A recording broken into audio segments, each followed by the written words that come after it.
con esta parte. Bueno, tengo una pregunta. ¿Quién es el oficial de protección radiológica? ¿Es usted, ingeniero? Eh, pues ingeniero, creo que sí. Así fue como habíamos organizado. Yo era el oficial. Ah, bueno, perfecto. Entonces llegó apenas. Pero estas son sus responsabilidades, lo que está aquí en la pantalla. ¿Sí la alcanza a ver? ¿Sí está? Sí, señor, participar en la elaboración y actualización de aplicaciones y documentos exigidas por parte del proceso. Eso, en pocas palabras, es usted el que va a hacer todo el trámite de licencia. Es usted el que va a hacer la recopilación de los documentos necesarios para hacer ese trámite de licencia. Realmente, ser el oficial de protección radiológica es una responsabilidad bastante grande. Es una responsabilidad muy grande porque es que tiene encima toda la carga de la protección radiológica. Esto es casi, la resolución 482 no dice que sea un cargo exclusivo, pero con todo lo que hay que hacer, prácticamente esto es dedicación de tiempo completo. Cuando se tiene un solo equipo no hay problema, pero cuando se tiene una institución donde hay varios servicios que utilizan rayos X, esto es un caos. Esto es un caos y es mucho lo que hay que hacer. Entonces, dentro de esas responsabilidades, pues la primera bueno, ya viste y ya la leíste, pues es que debes prácticamente encargarte de elaborar el proceso de licenciamiento. Ahí tienes que ver por el adiestramiento y comprobación de los conocimientos del personal en cuanto a normas y procedimientos de seguridad de acuerdo a la práctica específica. Es decir, que, porque esto varía, los procedimientos de seguridad varían dependiendo de la práctica. Si yo ponía el ejemplo hace un rato, que si yo tengo una sala de rayos X convencional, pues mi trabajador, mi operario no tiene por qué irradiarse. Es absurdo que él se irradie, es ilógico, porque él únicamente entra a la sala cuando va a posicionar al paciente. Cuando va a irradiar, él se sale de la sala y entra a una cabina de control donde está protegido, donde está la consola de control, él está protegido de la radiación. A no ser que la cabina de control no se haya diseñado pensando en que no pase radiación, sino que se ha permitido que pase algún nivel de radiación. Pero en términos generales, toda la cabina de control que se construye es para que el operario detrás de ella, que esté dentro de ella, no reciba ninguna radiación. Mi tecnóloga de mamografía, bueno, yo digo tecnóloga porque es un puesto que de preferencia lo han dado a las mujeres, pues obviamente porque las pacientes se sienten más cómodas pues, cuando es una tecnóloga la que las atiende. Pero mi tecnóloga de mamografía, ella está detrás de un vidrio plomado, detrás de un biombo plomado, ella no tendría por qué registrar ningún nivel de radiación. Entonces, allí, el procedimiento de seguridad para ese operario es, cuando va a irradiar, hágase detrás de la barrera. Y él debe conocerlo. Diferente es cirugía ortopédica, por ejemplo, o hemodinamia.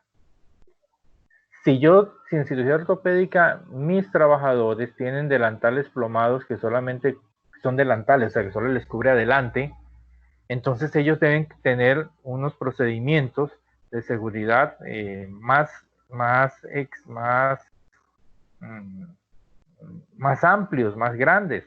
Por ejemplo, que nunca le den la espalda al equipo, ¿cierto? Porque van a recibir radiación por la espalda donde no están protegidos. Que algunos tendrán que usar gafas plomadas, que usen siempre el protector de tiroides, que incluso los médicos aquí la tarea es difícil porque cuando uno como oficial de protección radiológica pues tiene que evaluar los niveles de referencia y entonces llamar al Estado y decirle, bueno, con este paciente se sobrepasaron los límites de referencia de la institución, porque cada institución ahora tiene que mantener unos niveles de referencia. O sea, si yo hago, qué sé yo, un trasplante de cadera, los trasplantes de cadera deben estar todos dentro de un rango de dosis que yo le entrego al paciente. Y si me paso de ese rango, debo llamar al staff y decirle, bueno, ¿qué fue lo que pasó? Preguntar qué pasó, indagar qué pasó. Porque al paciente no le podemos decir, bueno, ya llegamos a los 15 miligrays que está el nivel de referencia, no podemos seguir, no, eso es absurdo. Hay que continuar hasta que termine el procedimiento, pero sí hay que reunir al staff y preguntarle qué pasó, porque si el máximo era 15, todos los demás médicos o usted mismo, doctor, en todos los demás procedimientos siempre lo máximo que usa son 15 miligrays, ¿por qué con este paciente usamos 25 miligrays? Porque a este paciente le dimos más radiación. Ya hay que documentarlo, hay que documentar el porqué. Y si se puede tomar alguna directriz o alguna recomendación para cambiarlo, para ajustarlo, ajustar en procedimientos futuros lo que pasó, entonces eso hay que hacerlo. Hay que hacer ejercicios prácticos de emergencia. Por ejemplo, ¿qué hacemos si el equipo de rayos X se quedó irradiando? Pues con rayos X es muy fácil. Con el equipo de rayos X es muy fácil. ¿Qué hacemos si el equipo se quedó irradiando dentro de la sala de cirugía? ¿Cierto? Entonces, uno dice, no, pues desconecto, ¿sí? Pero ¿por qué en vez de correr a desconectar, por qué no mejor oprimir la parada de emergencia? Que a veces la parada de emergencia está ahí, pero la gente no es consciente que ahí está la parada de emergencia. Entonces hay que hacer ejercicios. Entonces, ojo, se quedó irradiando, pum, que quien esté ahí con el equipo oprima la parada de emergencia. Que si eso no funciona, entonces plan B, desconectemos, ¿cierto? O sea, se debe hacer todo el ejercicio. Parece absurdo y uno dice, no, es muy sencillo, oprimir un botón y desconectar, sí, pero en el momento en que ocurra, si no se ha hecho el ejercicio, el cerebro no reacciona bien, entonces mientras reordena ideas, se pierde tiempo y el paciente va a recibir más dosis. Y si el paciente recibe más dosis, nosotros también, porque la radiación dispersa generada por el paciente es la que es más intensa y es la que le llega a los trabajadores. Bueno, debes velar por el cumplimiento de los requisitos de seguridad establecidos en este reglamento y demás normas. Ojo, no solamente con los requisitos de seguridad del reglamento, esta resolución es el reglamento de seguridad y protección radiológica, sino que además hay que cumplir con todas las normas y procedimientos que sean aplicables a la seguridad y protección radiológica. Y al comienzo de la lección, al comienzo de la lección, pues yo hice un listado de las resoluciones que tienen de una manera que ver con el uso de los rayos X. Verificar y mantener la vigencia de la autorización y las condiciones de vigencia de la autorización. A uno le entregan una licencia bajo unas condiciones, o sea, una sala específica. Y a veces la sala la modificamos, ya se perdió la condición.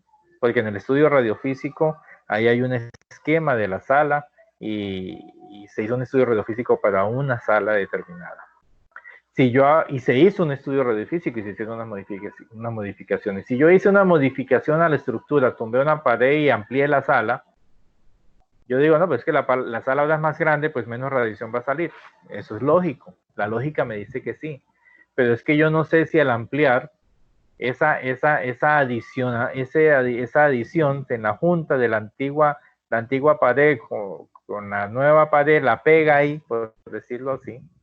No sé si de pronto quedó pasando alguna fuga. Entonces me modifican las condiciones de la licencia.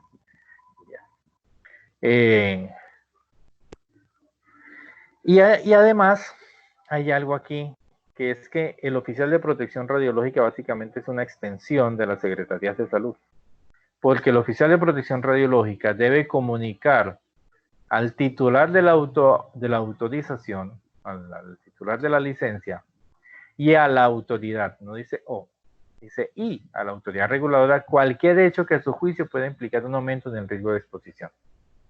Bueno, con rayos X esto no es muy complicado, porque los rayos X pues siempre es fácil de solucionar, ¿cierto?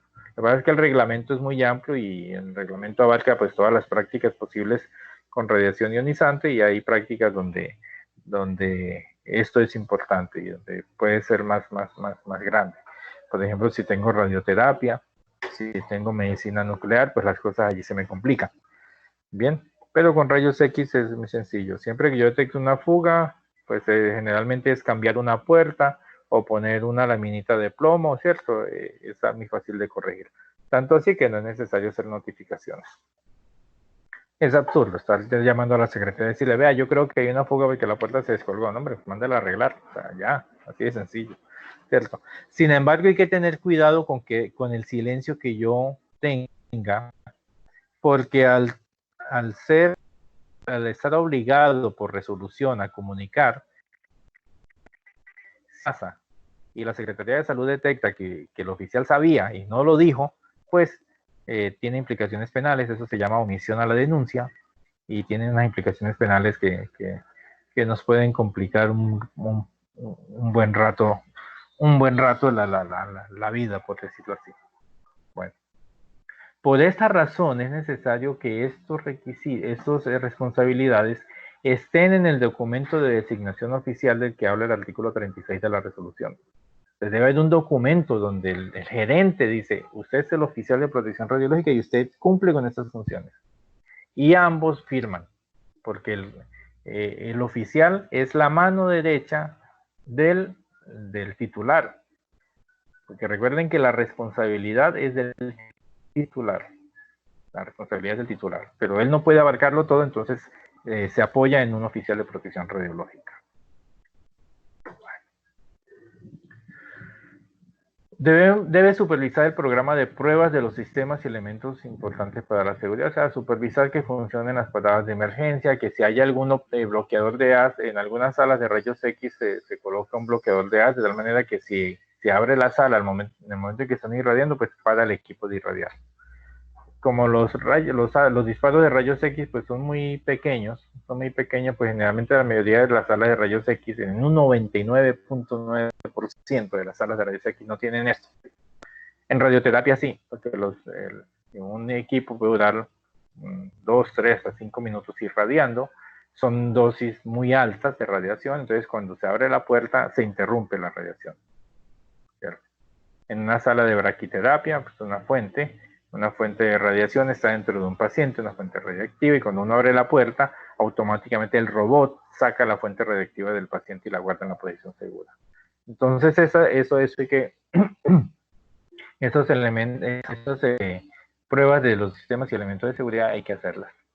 Realizar las pruebas de fuga. Bueno, en rayos X las pruebas de fuga están reglamentadas, hacerlas cada 2 años. Cada 2 años hay que hacer el estudio de calidad de rayos X de los equipos. Y en esas pruebas de calidad hay que hacer las pruebas de fuga. Listo. Bueno, entonces verificar que lo hagan. Pero bueno, ya la resolución 482 estableció qué pruebas hay que hacer, y dentro de las pruebas está contemplado que hay que hacer las pruebas de fuga. Antes de la 482 no existía qué protocolos se debían seguir, entonces algunos no hacían estas pruebas de fuga, pero bueno, ya es obligatorio. Establecer y garantizar el programa de vigilancia radiológica. Hay unos programas que debe establecer y ejecutar el oficial de protección radiológica, que son el programa de protección radiológica, el programa de vigilancia radiológica y el programa de capacitación en protección radiológica. Esos programas los debe establecer y ejecutar, o garantizar que se ejecuten.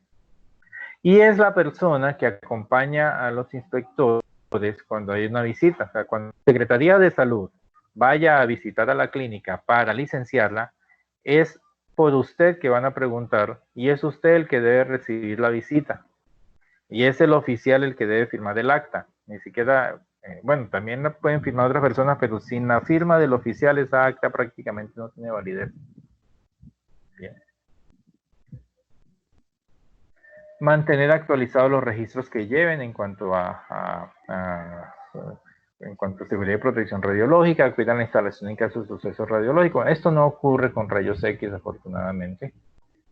Pero, por ejemplo, en medicina nuclear, si se cae un contenedor de yodo líquido, yodo 131, se riega, por ejemplo, entonces ahí hay que acudir a la instalación, ¿cierto? Si ocurre algo. En radioterapia, si un paciente recibe más dosis de la programada y se dieron cuenta, y que ir de inmediato a ver qué pasó. Bueno, cosas así. Y cumplir con las obligaciones que le delegue el titular, que tengan relación con la seguridad radiológica. Bueno, ¿habrán preguntas hasta aquí? Dentro del programa de vigilancia radiológica, pues mínimo lo que hay que contemplar, o lo que hay que tener, pues son estos 4 puntos. Las magnitudes que se han de medir. O sea, yo puedo establecer qué voy a medir dependiendo de lo que vaya a medir. Si yo voy a medir en el personal, pues ya el reglamento me obliga que tengo que medir dosis efectivas y dosis equivalentes, ¿cierto? Ya, eso es una magnitud.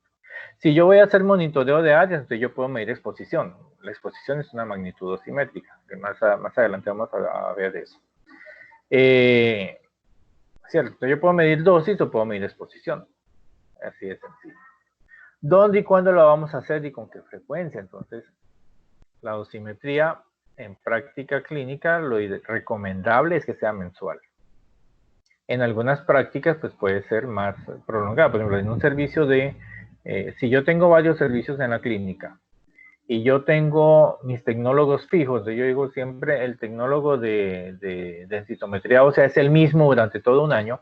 Entonces yo en densitometría yo puedo darle un dosímetro que sea de lectura trimestral, porque las dosis en densitometría son supremamente bajas. En odontología, las dosis son supremamente bajas, entonces yo puedo hacer lectura bimestral o lectura trimestral. Pero en cirugía ortopédica, en hemodinamia, en radiología convencional, lo recomendable es dosimetría mensual. Si yo tengo una sala de rayos X, donde además de hacer radiología convencional, también hago estudios especiales, pues yo con mayor razón debo hacer dosimetría mensual, porque tengo un trabajador que se me va a exponer a radiación de vez en cuando.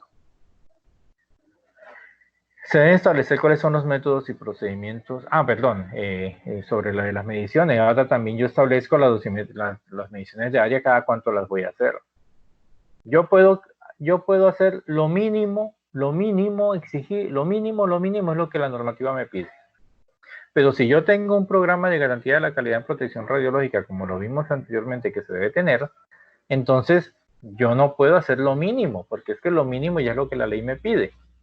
Si yo establezco unas políticas de calidad y establezco unos objetivos de calidad, en esos objetivos de garantía de la calidad en protección radiológica, pues deben ser superiores a lo que la ley me exige. Porque si no son superiores, si únicamente voy a hacer es lo que la ley me pide, pues eso no es un programa de garantía de la calidad. Eso no es un programa de garantía de la calidad. Eso es simplemente cumplir la ley. Y la ley siempre me pide lo mínimo que debo tener. Si yo establezco un programa de garantía de la calidad en protección radiológica, pues yo debo hacer cosas más allá de lo que la ley me pide. Entonces, si la ley me dice que yo debo hacer mediciones ambientales cada 2 años, porque eso se hace junto con el estudio de calidad, es parte del estudio de calidad, yo puedo decir, no, yo quiero estar seguro y quiero que mis trabajadores estén seguros, entonces yo les hago mediciones cada año o cada 6 meses. La ARL me puede ayudar porque yo le puedo decir a la ARL, necesito que me haga mediciones. En el programa de vigilancia radiológica, muchas veces nos apoyamos en la ARL y la ARL es la que nos hace el programa de vigilancia. Ahí en ese programa podemos decirle a la ARL, vea, yo necesito que me mida cada 6 meses. ¿Por qué razón? Pues porque es una práctica importante, el riesgo es alto, entonces hay que tratar de mantener protegidos a los trabajadores, o por lo menos cada año, no cada 2 años, sino que cada año me mida. Entonces yo eso lo establezco allí. ¿Con qué métodos?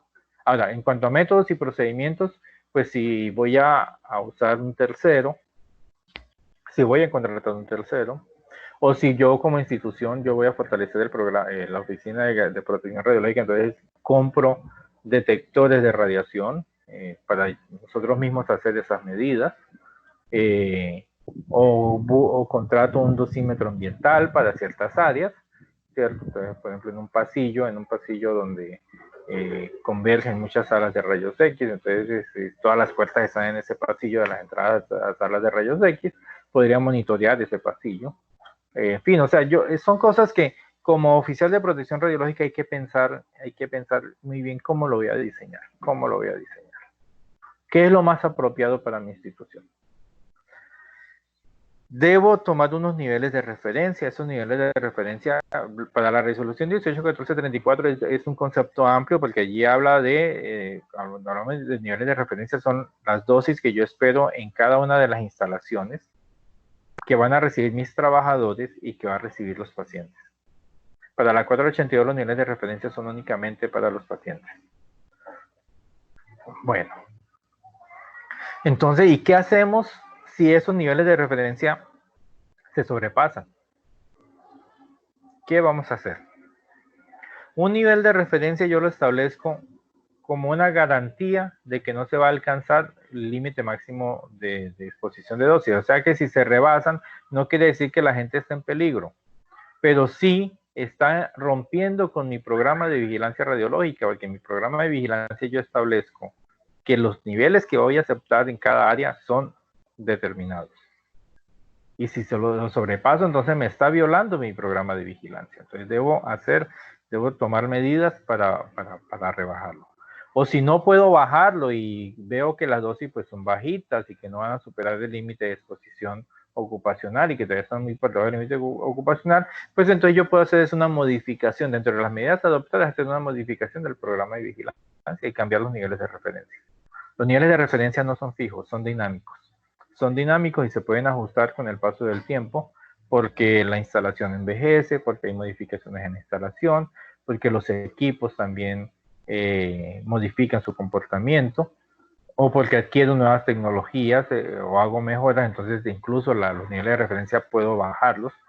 Yo puedo subirlos o puedo bajarlos, lo ideal es que con el tiempo los baje, pero si yo tengo que subirlos un poquito porque no puedo hacer más, no puedo hacer que bajen, pues yo puedo subir mis niveles de referencia siempre y cuando no estén muy cerca del límite ocupacional máximo de dosis. Bueno, ahora sí entramos a la 482.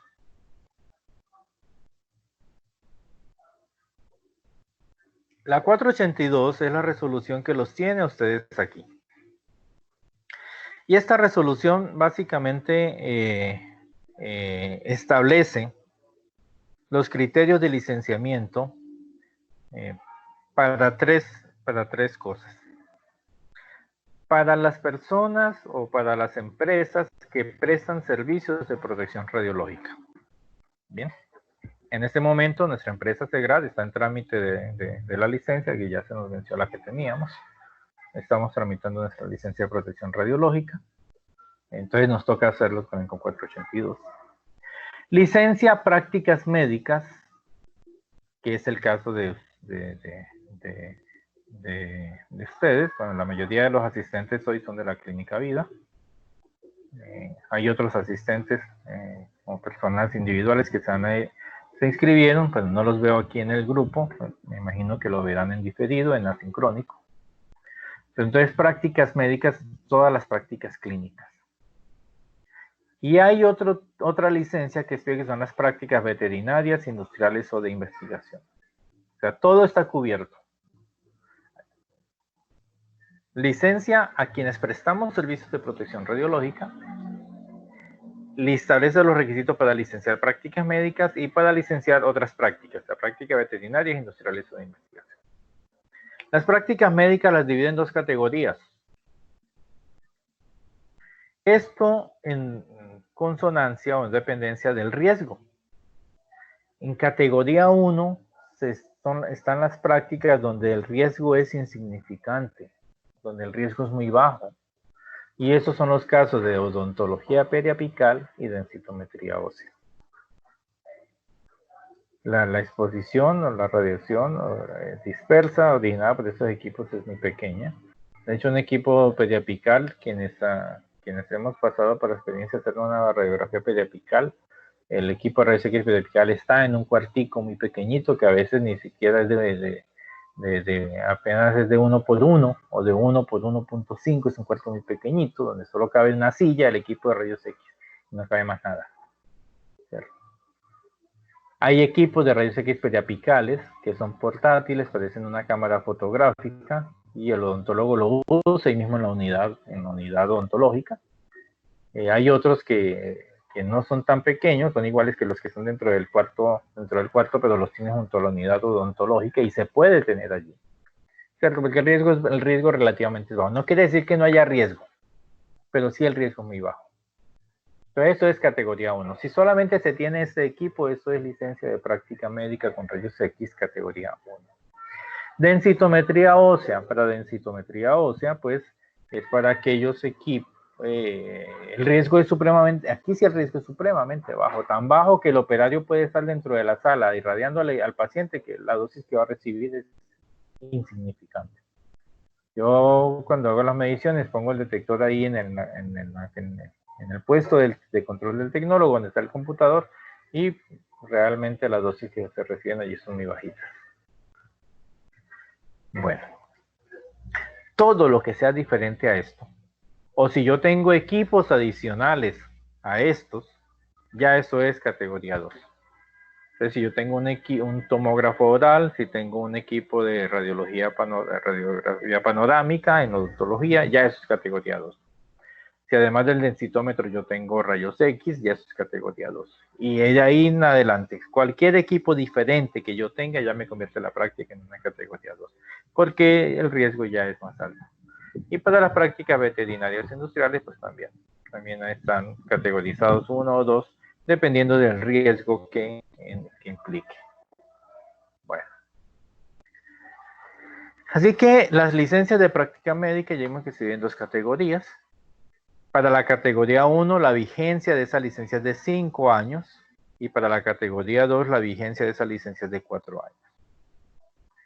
Para la categoría 1, la licencia se puede gestionar únicamente con presentación de los documentos. Bien.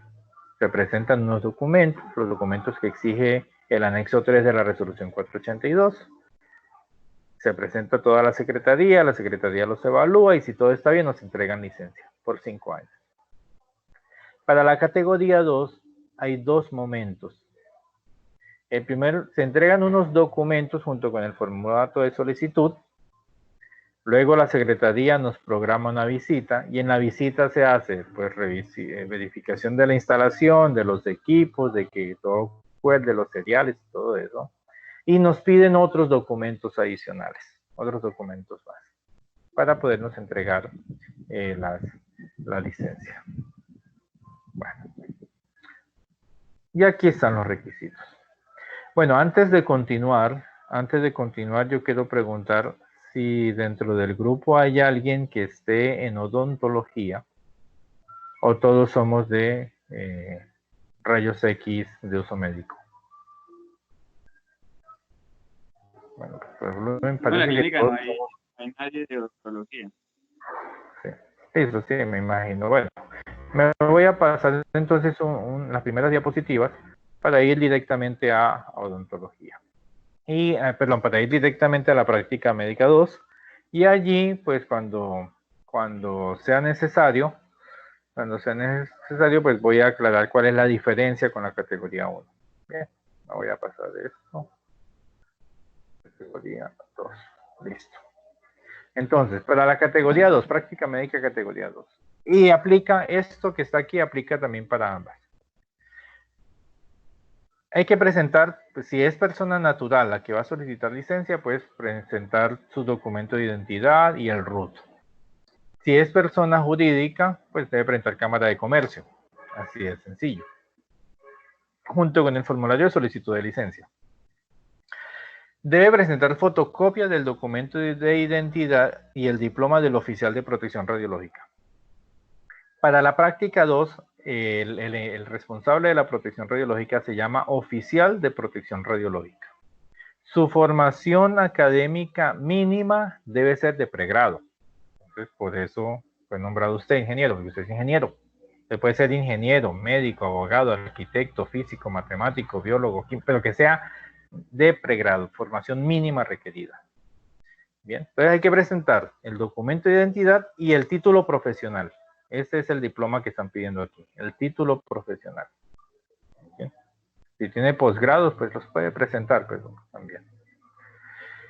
En las prácticas de categoría 1, no se llama oficial de protección radiológica, sino que se llama encargado de la protección radiológica. Y el encargado de la protección radiológica, pues puede ser cualquier persona de la institución cuyo nivel de formación mínimo es técnico laboral. Técnico laboral, técnico profesional, tecnólogo, profesional, lo que sea, pero mínimo tiene que ser un técnico laboral. Y se llama encargado de la protección radiológica. Entonces, como el riesgo es menor, pues por eso puede ser cualquier persona dentro de la institución con ese nivel de formación. Ya para práctica 2, si el riesgo es alto, pues ya se requiere que haya una estructuración académica pues un poquito más grande para afrontar los problemas que se pueden presentar. Bueno. Hay que tener un documento en el que conste la descripción de los blindajes estructurales o portátiles y el cálculo de blindaje. Hay que hacer un cálculo de blindaje. Esto lo hacemos los prestadores de servicios de protección radiológica. Debe llevar la firma de un prestador de servicios de protección radiológica, si no, no es válido. Bueno. Debe tener un informe elaborado de los estudios de calidad, el control de calidad de rayos X. El control de calidad de rayos X. Aplicado a cada uno de los equipos. Para cada tipo de equipo, pues hay unas pruebas, para cada familia de equipos hay unas pruebas específicas. Hay algunas pruebas que hay que cumplir, que hay que hacer. Esto también lo debe hacer prestadores de servicios de protección radiológica. Se ha establecido que el Ministerio reglamentará cuáles son los procedimientos, los protocolos de protección radiológica aplicados a los controles de calidad, cuáles son las pruebas que hay que hacer. Pero el Ministerio todavía no las ha publicado, así que mientras no las publique, nos dice que lo hagamos de acuerdo a lo dispuesto en el artículo 14. Y en ese artículo 14 lo que dice es que mientras el Ministerio publica las prácticas, pues lo que se va a hacer es guiarnos o aplicar el ARCAL 49, que ya está obsoleto. El ARCAL 49 hay una versión mejor que es el protocolo español. En el ARCAL 49 contempla unas prácticas con unos equipos que ya casi nadie utiliza. El ARCAL 49 es muy básico, está diseñado para uno hacer pruebas con cámaras de ionización y con electrómetro y hacer conversiones a dosis y todo eso. Entonces no, ya los equipos que tenemos hoy en día son muy prácticos. O sea, por ejemplo, para calcular la capa de mi reductora, el ARCAL 49 pues nos dice que pongamos unas placas de aluminio o de cobre y que midamos la atenuación y hagamos el cálculo. Mientras que hoy en día tenemos equipos que los ponemos directo en el haz de radiación y con un solo disparo me indica dosis, kilovoltaje entregado, tiempos de radiación, capa en mi reductor y me entrega una gran cantidad de parámetros que entonces ya no aplicaría la rigurosidad de las pruebas del ARCAL 49. Además, hay algunos equipos que han cambiado ya de tecnología y que con el ARCAL 49 es imposible de medir. Tenemos arcos en C, que hoy en día son una caja cerrada, son una caja negra. En la empresa no se puede variar nada. Él funciona en modo automático siempre. Pero cuando uno hace el estudio de calidad, el ARCAL 49 me dice, coloque tal kilovoltaje, coloque tal tiempo, coloque tal miliamperaje. ¿Cómo hace uno eso con esos equipos? Entonces, el ARCAL 49 se ha quedado un poquito obsoleto, pero es el que nos pide la 482, así que nos toca adaptarnos y tratar de hacer con ese ARCAL pues lo que mejor podamos con los equipos. Cuando tenemos equipos muy, muy nuevos, de última generación, de última tecnología, ya el ARCAL 49 uno no sabe cómo aplicarlo. Pero es el que nos pide la 482, así que ni modo, nos toca presentarlo allí. La 482 pues dio una salida muy buena. Dice que en caso de que una prueba no se pueda aplicar, pues simplemente escribir no se aplicó y el por qué. Entonces, en este caso, en el informe de calidad uno escribe no se realiza la prueba porque el ARCAL me exige que yo modifique tales parámetros y el equipo no permite hacerlo por el tipo de tecnología que es y ya. Listo. Bueno. Debemos presentar los reportes de dosimetría del último periodo de los trabajadores ocupacionalmente expuestos, que incluya dosis acumulativas. O sea, todos los trabajadores ocupacionalmente expuestos deben tener dosímetro. Y trabajadores ocupacionalmente expuestos son los que están dentro, para hacerlo a veces dicen, no, pero ¿cómo clasifico yo un trabajador ocupacionalmente expuesto? Pues son los que participan en la práctica. Primero, la clasificación la tiene que hacer el oficial de protección radiológica. Y el oficial de protección radiológica es un trabajador ocupacionalmente expuesto. El momento en que una persona es nombrada como oficial de protección radiológica, se convierte en un trabajador ocupacionalmente expuesto. Y tiene todos los derechos que eso le atribuye. Tiene unos derechos de ley que son innegables. Bueno. Entonces hay que presentar la dosimetría. En la práctica tipo 1 también. Antes los odontólogos no presentaban dosimetría, sino un solo dosímetro que ponían en la pared o en la puerta de la sala de rayos X, del cuarto de rayos X, y esa la aplicaban para todos, ¿no? Ya no es válido. Cada trabajador debe tener un dosímetro. Así de sencillo. Y si trabaja en prácticas de radiodiagnóstico de alta complejidad, para la 482, radiodiagnóstico de alta complejidad, es cualquier práctica en la que el trabajador tiene que estar dentro de la zona controlada. O sea, los trabajadores que están en cirugía ortopédica, los que están en hemodinamia, los que hacen estudios especiales, los que hacen radiología intervencionista, estos trabajadores tienen que irradiarse. Y por el hecho de estar dentro de la zona controlada, deben presentar reportes de un dosímetro adicional. O sea, esos trabajadores deben tener 2 dosímetros. Uno es el dosímetro con el que van a medir las dosis efectivas y otro es con el que van a medir la dosis al cristalino. Y ojo que yo les mostré un reporte de dosis. Yo les mostré un reporte de dosis. Y en ese reporte de dosis, yo les decía, pues es que aquí están las dosis, las dosis efectivas, las dosis al cristalino y las dosis a extremidades y piel. Pero resulta que esto no es así nomás. Supongamos que esto es, vamos a hacer aquí un dibujito. Este es un ser humano. Aquí está. Aquí está el cuello.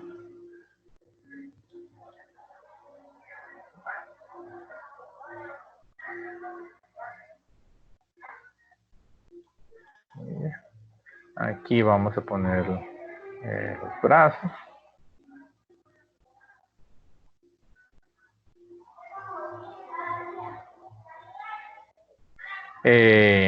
Matemáticamente, cuando se hace dosimetría, pues se hace con figuras geométricas. El nombre de referencia es un nombre geométrico. Entonces, bueno, pues yo no voy a hacer todos los Primero, ¿dónde se pone el delantal plomado? Perdón, ¿dónde se pone el dosímetro? El dosímetro siempre se pone aquí en el pecho. ¿Cierto? Ahí está el dosímetro. Este dosímetro, para un trabajador que está en una sala de rayos X, pues ese dosímetro es suficiente para medir todo lo demás. Pues con este dosímetro se puede medir extremidades, se puede medir la dosis efectiva, se puede medir todo lo que queramos. Listo. Porque toda la radiación que ese trabajador va a recibir es homogénea. Ese es el trabajador que está en la sala de rayos X convencional. Pero el trabajador que entra a cirugía ortopédica o que entra a hemodinamia, ¿qué pasa con ese trabajador? Ese trabajador se tiene que poner un delantal plomado. Se tiene que poner un protector de tiroides. Y se tiene que poner un delantal plomado. ¿Cierto? Ese delantal plomado solo le va a cubrir esta zona. Y ese protector de tiroides solo le va a cubrir esta zona. ¿Qué pasó? ¿Por qué se me sale?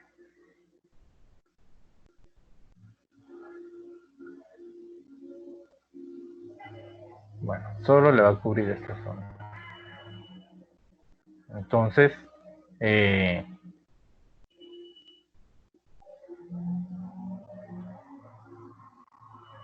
¿cierto? Cubre todo esto.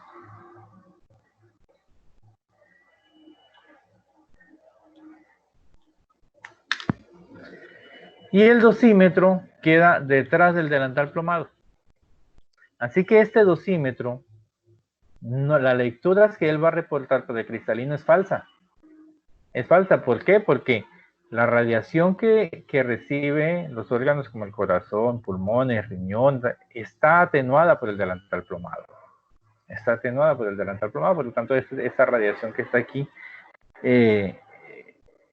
solamente el reporte de dosimetría de este dosímetro sirve únicamente para la dosis efectiva. Sirve para la dosis efectiva. Pero no sirve para hacer el reporte de dosis equivalente. Este me mide la dosis efectiva, que me dice que son 20 milisieverts al año promediado durante 5 años, ¿cierto? Pero la dosis al cristalino es falso, porque el cristalino no está detrás de un delantal plomado. Entonces, por eso la 482 me dice, ojo, ponga otro dosímetro. ¿Dónde lo vamos a poner? Pues ya eso depende de la empresa que nos presta el servicio de dosimetría. Hay empresas que nos dicen, pónganlo en la frente, hay empresas que nos dicen, no, pónganlo en la sien, ¿cierto? Hay empresas que nos dicen, no, póngalo aquí por encima del chaleco en el cuello. Eso ya dependerá de la empresa de dosimetría. Porque la radiación que reciben los ojos, la radiación que reciben los brazos y las piernas, no es la misma radiación que recibe el tronco y la pelvis, que es donde están los órganos que más suman para la dosis efectiva. Por eso es necesario tener 2 dosímetros en esos casos. Bien, 2 dosímetros en esos casos. Únicamente para radiodiagnóstico, cirugía ortopédica, radiodiagnóstico intervencionista, cirugía ortopédica, hemodinamia, estudios especiales, en fin, donde quiera que sea que los trabajadores están dentro de la zona controlada, hay que tener 2 dosímetros. Por ejemplo, estos dosímetros para ponerlo en las paticas de las gafas, esto es para amarrarlo ya sea en la sien o en la frente. Aquí hay que tener una consideración especial, hay que tener en cuenta un aspecto importante, y es si el trabajador usa o no gafas plomadas. Porque si el trabajador usa gafas plomadas, pues resulta que los ojos están detrás de las gafas plomadas. Y si los ojos están detrás de las gafas plomadas, pues quiere decir que los ojos también están protegidos. Claro, no con la misma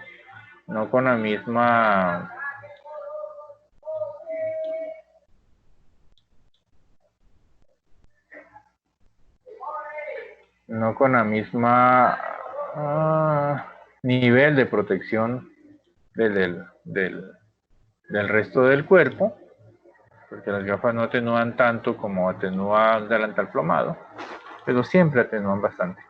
Entonces, en este caso, la empresa que les provee el servicio de dosimetría debe conocer esta situación para que pueda aplicar el factor de atenuación de estas gafas. En estos casos hay que aplicar un factor de atenuación.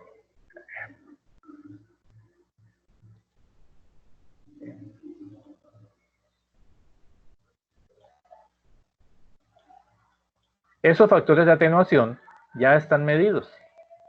Las empresas que prestan dosimetría ya saben cómo calcularlo. Está dando problemas el mouse para escribir. Listo. Bueno. Ese factor de atenuación lo deben aplicar. Bueno. Porque si no, entonces el reporte de dosimetría del cristalino también va a ser falso. Hay que presentar los planos donde están cada uno de los equipos. Y allí listar junto con esos planos pues las áreas de trabajo, delimitar la zona controlada, la zona supervisada, las zonas colindantes, ¿cierto? Todo eso hay que colocarlo allí. Debemos listar los procedimientos que se realizan allí, dónde están ubicados los equipos, las rutas de pacientes y público y las rutas de los conductos del cableado eléctrico, ventilación o cualquier cableado cualquier cosa que entre, ¿sabes? Si entró ventilación, si entra agua, por dónde entra, si eso rompe el blindaje, si pasa, entonces hay que ubicarlo. Bueno. Con esos documentos nos programan la visita. Viene el inspector y el inspector entonces nos empieza a pedir en sitio lo siguiente. El certificado del curso de protección radiológica expedido por una institución de educación superior o una institución de educación para el trabajo, ¿cierto? En este caso, este curso va a ser certificado por una institución de educación para el trabajo y el desarrollo humano, que es el IBES. También lo dicto con la Universidad Reformada, con Salud y con la Universidad Rafael Núñez, pero este era el que estaba disponible en este momento. Los certificados son igual de válidos. Es expedido por una institución de educación superior o una institución de educación para el trabajo. Listo. Esto es lo que dice la resolución. Si algún trabajador en su carrera vio protección radiológica como asignatura y la universidad le entrega un certificado, eso es válido. La universidad o la institución donde estudió le entrega el certificado, eso es válido también. Lo que no pueden presentar es las notas, sino es que él sacó 5 en protección radiológica, él es un ducho, no, eso no se lo vale. O presentar la malla curricular, no, es que mire, dentro del pensum ellos ven protección radiológica, eso no es válido. Lo que es válido es una constancia, un certificado. Bueno. Deben presentar el programa de capacitación en protección radiológica ofrecido por el prestador. O sea, la clínica vida o la clínica donde ustedes estén trabajando tiene que tener un programa de capacitación en protección radiológica dirigido por el oficial de protección radiológica. Bien. No quiere decir que el oficial lo dicte. Lo ideal es que sea el oficial y que sean miembros de la institución los que dicten ese programa de capacitación a manera de autoformación. Entonces se puede designar que tal día fulanito prepara un tema, al mes siguiente sutanito prepara otro tema, al otro mes pues perencito prepara otro tema y así se van asignando los temas durante todo el año de tal manera que cubran un contenido mínimo lo que el anexo 5 de la resolución dice. Si es más amplio el programa, mucho mejor, ¿cierto? Pero siempre recuerden que siempre hay unos mínimos, el mínimo lo que el anexo 5 de la resolución dice. O pueden contratar un externo que les dicte las capacitaciones, ¿cierto? Y eso se puede hacer. Bueno, entonces, este programa lo debe establecer y garantizar la ejecución el oficial de protección radiológica, el programa de capacitación en protección radiológica, que es complementario al curso de protección radiológica que estamos viviendo hoy. Se deben presentar los registros de niveles de referencia para el diagnóstico respecto a los procedimientos más comunes. Es decir, por procedimiento yo qué dosis le entrego a los pacientes. La forma, ya hay un documento internacional para poderlo hacer. Es el ICRP 135. Allí nos dan los lineamientos de cómo establecer los niveles de referencia. Básicamente es un procedimiento estadístico. Solo que el documento nos da unas orientaciones muy específicas con respecto a diferentes prácticas. Ellos dicen, en radiología, radiodiagnóstico, use esta metodología, en equipos cirugía ortopédica, usa esta metodología, en radioterapia utiliza esta metodología. Para cada práctica nos da una metodología, pero básicamente es estadística. Es mirar por procedimientos cuáles son las dosis más comunes que se le entregan al paciente. Bien. Claro que también para establecerlo nos pide unas condiciones, o sea, hay que tener en cuenta las medidas anatómicas del paciente, el peso, sexo, edad, todo esto para poder establecer los niveles de referencia. Esto es algo que debe levantar la institución, pero eso no se hace de la noche a la mañana. Y como los niveles de referencia son dinámicos, lo que se puede hacer es que cuando una institución va a estar empezando o va a empezar en eso y ya tiene que solicitar la licencia, pues lo que se puede hacer es tomar unos datos de radiación con base en algunas prácticas, en algunos estudios o en algunos datos que ya tengan. Por ejemplo, le podemos preguntar al tecnólogo de radiología qué técnica utiliza para hacer una radiografía de tórax, una radiografía de columna, y reproducir esas técnicas y con un detector de radiación medir. En los equipos que son completamente digitales, esos equipos reportan la dosis entregada al paciente. Entonces solamente es tomar datos y empezar a recopilar datos para hacer una estadística posteriormente. Pero en los equipos que son digitalizados, o en los que son convencionales, en los que son análogos, en estos equipos no se hace el reporte de dosis, entonces toca es mirar técnicas empleadas y después de determinar las técnicas empleadas es hacer mediciones en sitio, mirar allá en sitio qué es lo que qué dosis entrega a los pacientes. Se debe entregar una descripción de los elementos y sistemas de los componentes de seguridad, o sea, si hay paradas de emergencia, si hay breaks eléctricos, interruptores eléctricos, si hay algún tipo de alarma sonora. Algunas salas tienen un sonido cuando están irradiando, pi, pi, pi, ¿cierto? Algunos tienen alarmas luminosas, ¿cierto? Otros de seguridad y emergencias establecidos para garantizar la seguridad. Todo eso hay que tenerlo descrito.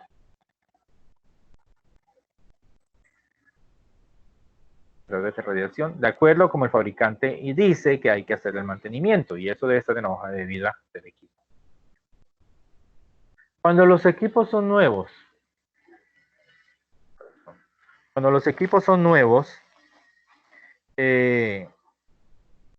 debemos entregar las pruebas de instalación y puesta en marcha, caracterización y puesta en marcha. Estos no son unas pruebas muy rigurosas, o sea, es lo que el instalador hizo cuando instaló el equipo. Él lo instaló y le hizo unas pruebas. Nos debe entregar a nosotros el listado de pruebas que hizo y los resultados que obtuvo. Así haya sido, no es que le medí kilovoltaje de entrada, es que medí que funcionara la parte mecánica, que la angulación correspondiera con los que tienen gantry movible, por ejemplo, ¿cierto? O verifiqué algunos parámetros de rendimiento del tubo. Entonces, eso hay que anexarlo. En el documento de tecnovigilancia deben estar incluidas las instalaciones, pacientes, trabajadores ocupacionalmente expuestos y personal involucrado. O sea, ¿qué incidentes o eventos adversos se pueden presentar por el uso de equipos de rayos X en todas estas ítems? En las instalaciones, en los pacientes, los trabajadores y en todo el personal involucrado en la práctica. Eso debe estar contenido dentro del programa de vigilancia radiológica. O sea, ¿cómo voy a medir las instalaciones? ¿Cómo voy a medir a los pacientes? ¿Cómo voy a medir a los trabajadores? En fin. ¿Cómo le hago yo vigilancia radiológica a todo esto? ¿De qué manera lo voy a hacer? Este programa de vigilancia también lo tiene que hacer el oficial de protección radiológica. En el programa de tecnovigilancia, pues entonces aquí sí son los incidentes, perdón, yo me equivoqué, interpreté el programa de vigilancia radiológica como de tecnovigilancia. En el programa de vigilancia es cómo voy a medir la radiación, las dosis de radiación que se reciben en cada una de estas zonas, en cada uno de estos sitios, instalaciones, pacientes, trabajadores y cualquier miembro que participe de la práctica. Y en el de tecnovigilancia sí debo reportar los incidentes o eventos adversos que el equipo me produzca sobre los trabajadores o sobre los pacientes. No de la radiación, sino de los equipos. Por ejemplo, que el equipo pega corriente cada vez que lo usan. Cuando lo tocan, él pega corriente. O cuando lo ponen a irradiar, él pega corriente. Que el equipo gotea aceite o gotea cualquier líquido sobre el paciente. O que el equipo, por su no es estable y el cabezote del tubo de rayos X se cae siempre sobre el paciente, o abruptamente, o se cae, no ha caído sobre ningún paciente, pero se cae, entonces puede generar daño sobre algún paciente. Entonces, todo eso hay que tenerlo dentro del programa de tecnovigilancia, hay que contemplarlo dentro del programa de tecnovigilancia. Que así hay lesiones frecuentes en los operarios por manipulación del equipo. O sea, no incidentes y eventos adversos por mala manipulación, sino que por el diseño propio del equipo de fabricación o por sus componentes electromecánicos, electrónicos, puedan generar incidentes o eventos adversos. Eso es lo que documentamos. Ya si somos muy minuciosos, pues entonces miramos que hay equipos que de pronto se descalibran con mucha frecuencia, que pierden con mucha frecuencia la coincidencia entre el haz de radiación y el haz luminoso. O sea, si ya somos más meticulosos, pues reportaremos otras cosas.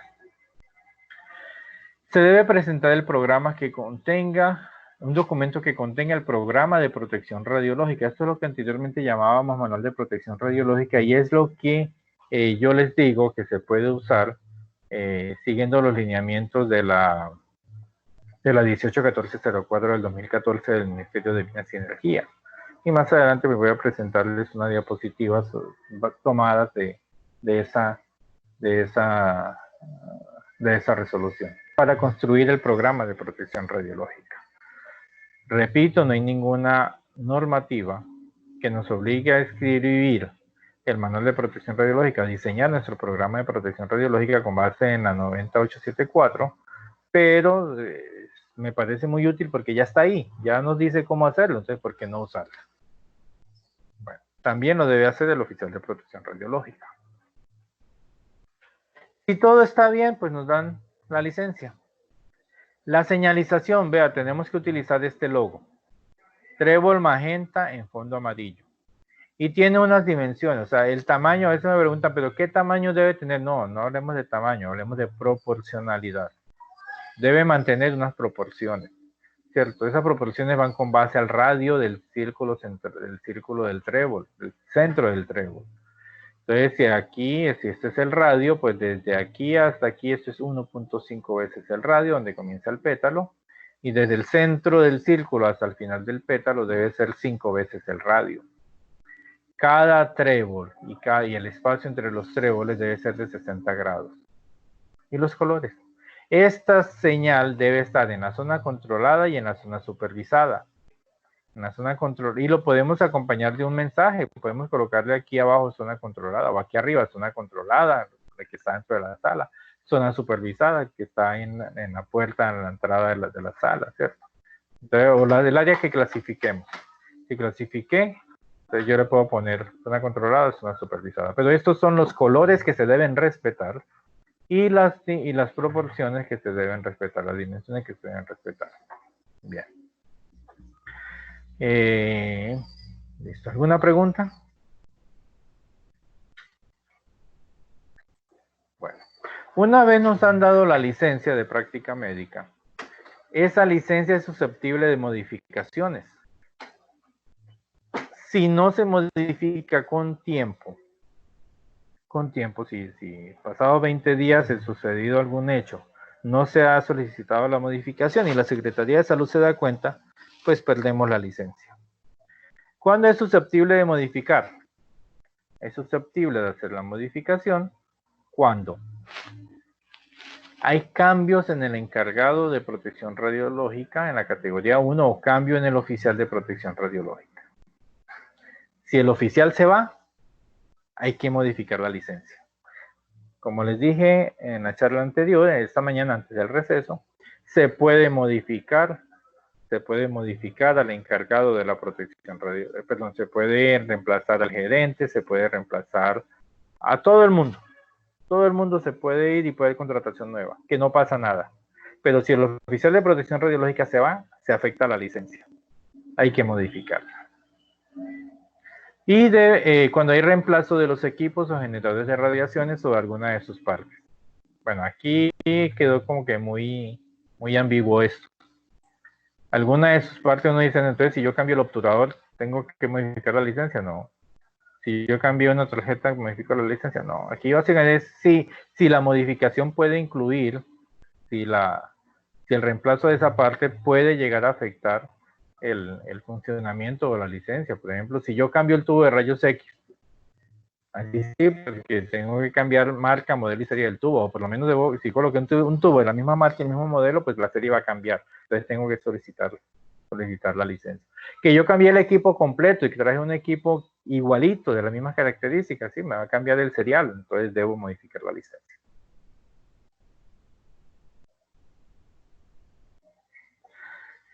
También debo notificar el cese de práctica. ¿Cuándo hay cese de práctica? Hay cese de práctica cuando yo no voy a utilizar el equipo por un tiempo. ¿Por qué razón no lo voy a utilizar? Porque se dañó y no consigo el repuesto. No lo he podido nacionalizar. Se demoran tantos meses en traerlo. Entonces yo notifico el cese de práctica. Cuando yo ya no voy a utilizar más el equipo, lo voy a dar de baja, yo no lo puedo vender. Un equipo de rayos X, yo no lo puedo vender. Entonces no lo puedo donar. Entonces si eso ocurre, si yo no voy a utilizar más el equipo, yo tengo que darlo de baja, deshuesarlo, y cada componente que vaya a su depósito final adecuado. Los componentes electrónicos se desechan para desecho especial de componentes electrónicos. El tubo de rayos X también tiene un tratamiento especial porque hay un aceite allí que es bastante tóxico, entonces esto también debe tener disposición final adecuada. O sencillamente se lo devuelvo al proveedor. A veces el proveedor me lo recibe como parte de pago de un nuevo equipo. Entonces, si ese fue el caso, pues yo debo hacer el acta y notificar eso. Bueno. O que voy a hacer ampliaciones en la instalación, entonces voy a ampliar la sala de rayos X, entonces voy a cesar la práctica. O que el equipo lo voy a trasladar para otro sitio, pero que sea de mi propiedad. O sea, yo tengo una sede A y ahora vamos a construir la sede B al sur de la ciudad, entonces yo voy a mover unos equipos para allá, entonces cese de práctica. Y cuando ya estén allí, pues iniciamos nuevamente con licenciamiento correspondiente. Bueno. ¿Hay alguna pregunta hasta acá?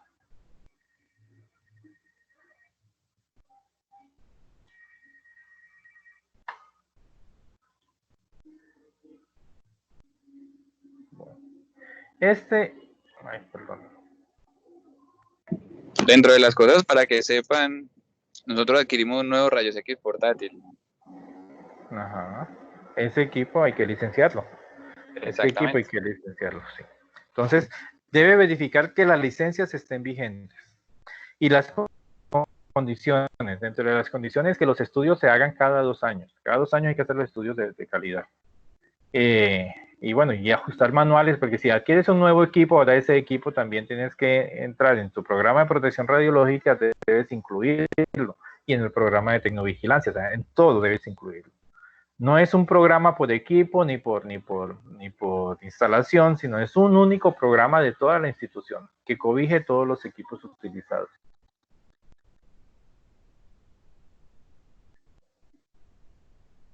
Bueno.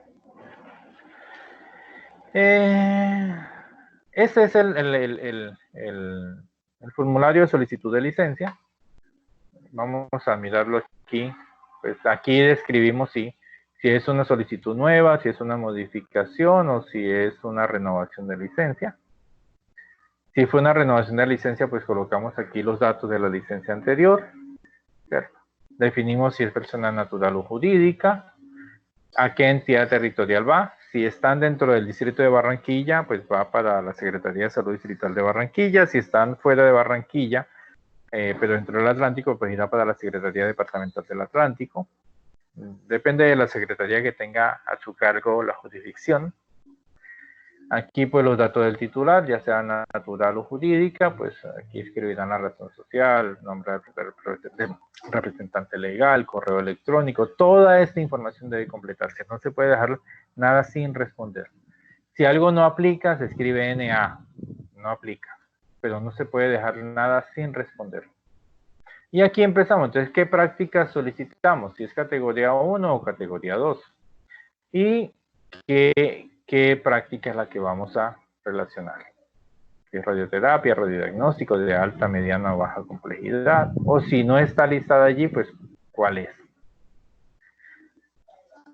Hacemos una relación de los equipos que vamos a licenciar. Si tengo 5 equipos, pues tendré que llenar 5 tablitas de estas. El formulario solamente trae 2 o 3, creo, pero lo es adicionarle más tablas y ya. Entonces aquí seleccionamos el tipo de equipo, el tipo de visualización de la imagen, que es lo que es digital, digitalizado o análogo. Hay una diferencia entre digital y digitalizado. Digital es que viene así de fábrica, yo solamente disparo y él me genera una imagen. En el digitalizado tiene un cassette, un chasis que en lugar de ir a revelar, pues yo lo que hago es meterle una máquina digitalizadora o algunos funcionan ya de manera también con una IP, entonces son un sistema muy práctico.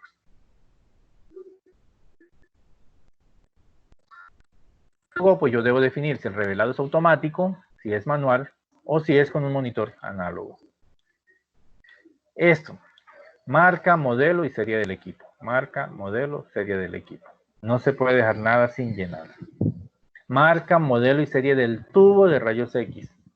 Aquí es donde siempre hay dolores de cabeza porque los tubos no se encuentran. Por ejemplo, en los tomógrafos, uno busca la placa de identificación del tubo y no la encuentra uno casi por ningún lado. Es difícil. Entonces, a veces ni en las hojas de vida. Esto es necesario tenerlo. Marca, modelo y serie de los tubos. La tensión máxima, o sea, el kilovoltaje máximo que este tubo puede generar y el miliamperaje máximo que ese tubo puede generar. Eso va acá. Energía de fotones y energía de electrones, eso no aplica en equipos de rayos X. Únicamente aplica para aceleradores en radioterapia. Entonces, para rayos X aquí es no aplica y aquí también es no aplica. La carga de trabajo se las entrega a quienes hacen el cálculo de blindaje. En el cálculo de blindaje allí se entrega la carga de trabajo de ese equipo. La ubicación, pues simplemente escribir sala de rayos X1, sala de rayos X2, sala de rayos X3 o sala de tomografía, piso 1, piso 2, bueno. Número de permiso de comercialización, este es el número de INVIMA. Año de fabricación del equipo, año de fabricación del tubo. Si tengo son los mismos datos. Si hay que anexar más tablas, pues las anexamos. Bueno, ahora vienen los... Y el primero de ellos es el oficial de protección radiológica. El oficial de protección radiológica es un trabajador ocupacionalmente funciones, porque el oficial tiene que estar yendo a las zonas, tiene que estar yendo a la consola de control, tiene que estar viendo a las salas a ver si asomarse por las puertas de cirugía, a ver si en cirugía ortopédica se están colocando los elementos adecuadamente, si los comportamientos allí son apropiados, ¿cierto? Si no están haciendo nada que sea inapropiado, que pueda conllevar la exposición, en fin. Entonces, oficial de protección radiológica o encargado, recuerden, si es encargado, mínimo técnico profesional. Si es oficial, mínimo tiene que ser un profesional, o alguien de pregrado. Y luego listan pues a todos los demás trabajadores. No solamente son los técnicos. En radiología convencional, pues los técnicos, en mamografía los técnicos, en densitometría los técnicos, en radiología oral puede ser el auxiliar oral, ¿cierto? Que ya es una técnica también. En cirugía ortopédica, por ejemplo, en cirugía entonces los médicos que participan de la práctica, ortopedistas, anestesiólogos, los instrumentadoras, deben ir ahí, el enfermero rotador, ellos son trabajadores ocupacionalmente expuestos. A no ser que no sean empleados de la clínica y que sean externos, o sea, los que trabajan por prestación de servicio. Los que trabajan por prestación de servicio pues no los relacionarían, pero en el programa de vigilancia radiológica debe estar contemplado cómo se va a hacer la vigilancia radiológica de estos trabajadores. Los órganos de ese personal. Bien.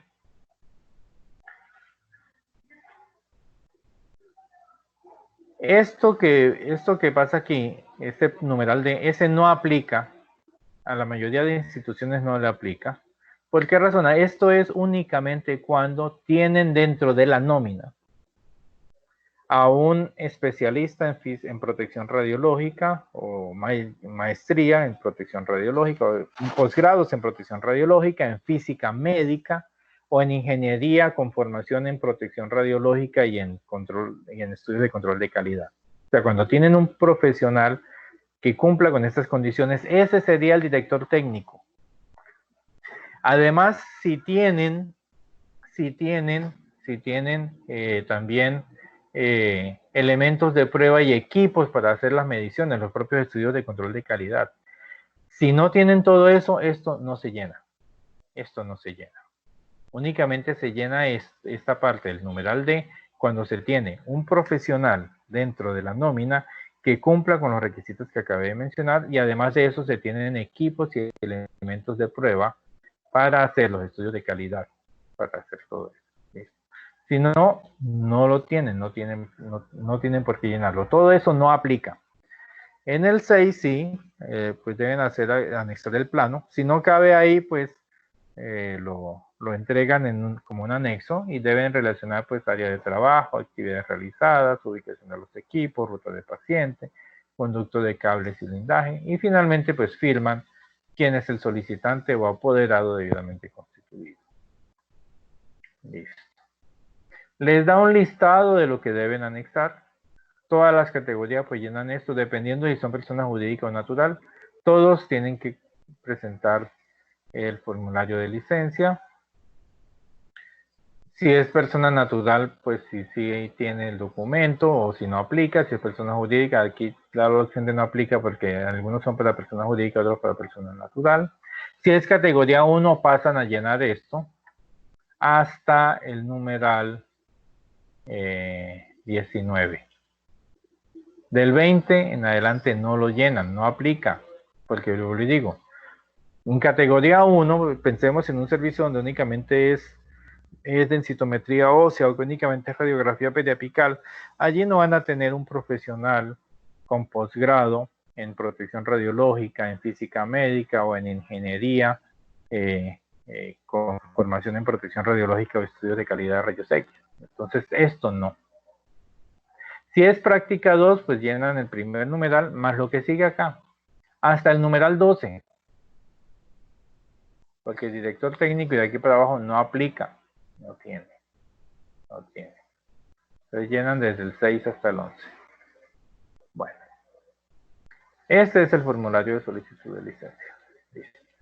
Con los documentos que deben anexar y la resolución. Tengan en cuenta que cuando los visiten les van a pedir otros documentos que no están, que se van a realizar desde el sitio.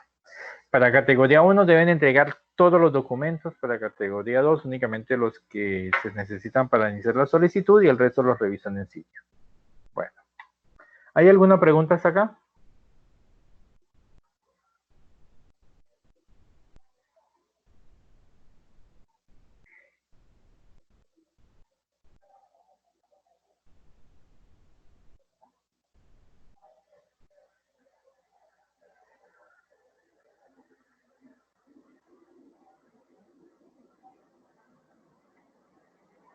¿No hay preguntas?